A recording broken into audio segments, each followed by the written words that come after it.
What's up, guys? Hey, welcome to Fitness King 360 podcast. And if you haven't already, make sure you hit the notification bell at the top because that's important.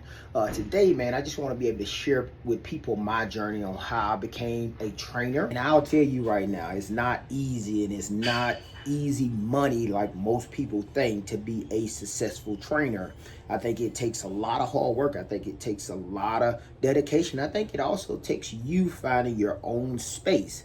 I don't think you can look at somebody else's work and start doing what they're doing if you're talking about being successful as a trainer on down the road, right? Everybody jump into the industry thinking that they're going to make a lot of money. I think that's the wrong way to jump into this industry. I think, first of all, you have to have the passion and the desire to be able to help people get to the next level. No matter who the people may be, no matter what they look like, no matter what they feel like, no matter their abilities right now, I think it takes a level of understanding that most trainers only want to work with guys that are 5 stars. Most trainers only want to work with this type of athlete. For me and myself, I went into this industry knowing that I wanted to be different from everybody else. I wanted to be able to help all athletes. I wanted to be able to help everybody be able to achieve their goals, to be successful in this industry. The more you continue your education, the more you're going to venture off into other things. I think the more you continue your education, I think the more you start to separate yourself in this industry, because we talk about being able to do this for a long period of time. In order to be able to do this for a long period of time, I think you need to know other areas of things that athlete needs other than a movement specialist. I think movement specialist is super important, but I think these guys they need balance coach, they need mobility coaches, they need flexibility coaches, they need strength coaches, they need power coaches, they need so many other things that most trainers are not tapping into because they don't continue education, or they're afraid to get into some type of other area that they feel as if they don't know how and have the right information to be successful. I think that's why, again, continuing your education is super important, because you're going to learn these things. I call it, for me, is not having a weakness. I think that's why God has allowed me to be able to make it so far in this industry, because I don't want a weakness. I want to be able to do it all. I know I can't do it all, but I want to be able to know as much as possible to be able to help and cater to all athletes. And then I'll be able to separate myself to be at where I'm at today. So I think that's how I got to this point, is because I'm able to be different from everybody else, and I have more to offer than everybody else. And the continued education has helped me in so many different ways to be successful. So when I first started out, I did not quit my job. I actually was still working my job from 3 p.m. to 2 a.m. in the morning time, which my job was called just Zebra Fasteners. We made car door rivets for doors. And why would I be working at a job like that I did not like? But again, God showed me that I had something more that I could do, something that I was more passionate about. And once I realized that I was more passionate about helping people and not making car door rivets, I immediately told my wife about it, and I said, look, it's time for me to invest in this training course.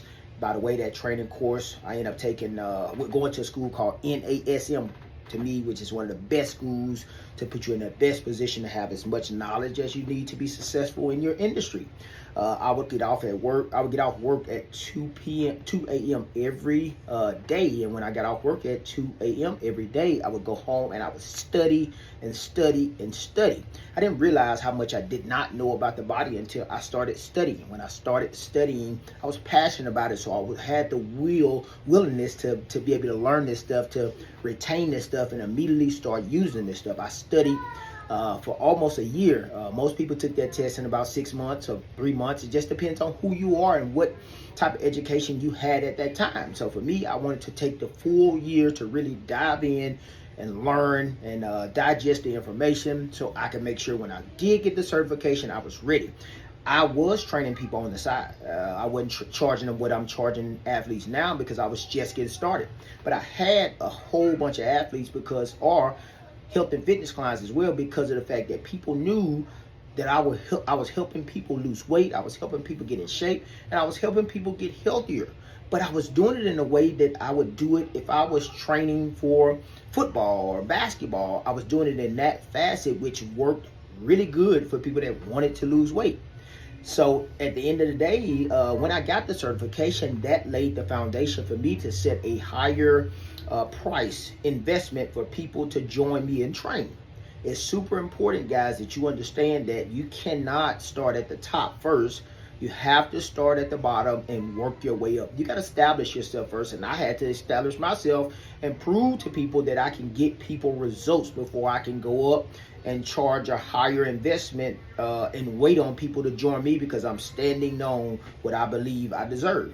When I got that certification, I did not stop there. I wanted to add more into my bag, into my toolbox, because again, most people are going to only, if they do get a certification, they're going to only get that. And every 2 years, the information is changing. So I would go and research and find other areas like behavior change, like performance specialist, like master trainer. I would go find other things to continue to separate myself so I can continue to charge even more money because of what I know and what I can do for the athlete or somebody that wanted to lose weight. I knew I had the information. I knew I had went to school, but it did not stop there. Just because I'm investing in the information to be a master trainer or be the best trainer that I can be, I was still investing in other information, because just because you get the foundational information to be a trainer does not mean that's going to give you the creativity to be successful as a trainer. So then I had to venture off and go invest in this and invest in that. I think that's where the mistake is made for most athletes. They are not willing to invest in more information. They're not willing to find out, how can I go get more balance tools? How can I use balance exercise to help athletes? Okay, what can I do for agility drills and speed drills? What more is out there that I need to be adding into my toolbox to make sure that I'm helping each and every athlete get faster, get stronger, get more mobile, lose weight, gain weight, get in better shape, get healthier? What more do I need? So yes, I invest way more money into this stuff now than I've ever done, because I understand the more you want to learn, the more money it takes. This is why I encourage you guys, you young trainers, male or female, to take your time. Start at the bottom and build your way up. And when you build your way up, you're going to notice that now I have the luxury to say, like I did, hey, I prayed about this situation. God has told me to take this next step in my life and become a full-time trainer. And at that time, I was making enough money to be able to support my family. So I said, okay, I make more money working for myself than I do working for the job. At this point in time, I'm ready to step out on faith. Now, just because you step out on faith don't mean everything's going to be peaches and cream, right?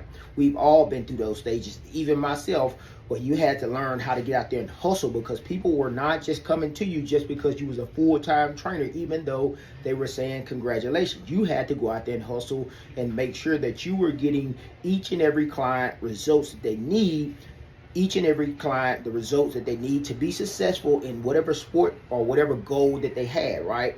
So it's deeper than most people think, and I just don't think that right off the bat that you should just quit your job and step out on faith. Yes, I think having that faith is truly important, but I think in between time we have to do the work as well. You can't just say tomorrow that I'm gonna quit my job and I'm gonna become a trainer, because the people that you think will support you won't. And the money that you think you're gonna make, you probably won't make right off the bat. It takes time to get to the point that you want to get to and where I want to get to. Even where I'm at today, I'm still not happy and I'm still working harder. But I want you guys to understand, you do not have to quit your job today. Learn and grow in this industry while you have a job, and when you feel like you're making more money or you're ready to step out on faith because God has told you to do it, then you can do that. Now, in order for you to consistently make it in this industry over and over each and every year, each and every month, and I think that becomes a time where you have to understand that retention is key. In order to have retention, young trainers, you have to be able to build relationships with your clients and the parents, because at the end of the day, the parent is paying for this, but at the end of the day as well, the athlete needs to like you. You need to be able to meet the athlete where he or she's at, because if you can't relate to the member or the athlete, it's going to be hard for you to be able to retain the athlete. For me, I've been training people for 6+ years consistently, whether it's health and fitness or athletes. For athletes, I've been training athletes consistently for about a year and a half, 2 years. So I'm just showing you, and it's a lot of athletes that we have and health and fitness clients that we have that has been training for that long period of time. But how did we do that? We did that by building relationships. That's the number one thing that you have to do. And I think the easiest way to build a relationship first is getting the athlete or the health and fitness client results. Results are number one. Once you get the athlete the results or the health and fitness client results, then they'll trust you more. When they start to trust you more, they want to do more business with you. And if you keep updating them on how the athlete is doing and what you see and what you have to change and what you see in the athlete or where you think he can play it or where you think she can play it, and being honest as possible, it just continues to build that relationship and make it stronger. And what happens when you do that, you build a relationship with people, then they start telling other people about you. But you have to do good business to be successful in this industry. This industry is forever growing and forever changing. So whether you're a young trainer or old trainer, you have to understand right off the bat, how can I help these athletes be successful so I can do longevity in this industry? I'll be honest with you. Results, retention are two things that you got to have. But understand, continued education is the key, because you need to continue to learn, because if you're not helping the athlete will go somewhere else where somebody else can help them.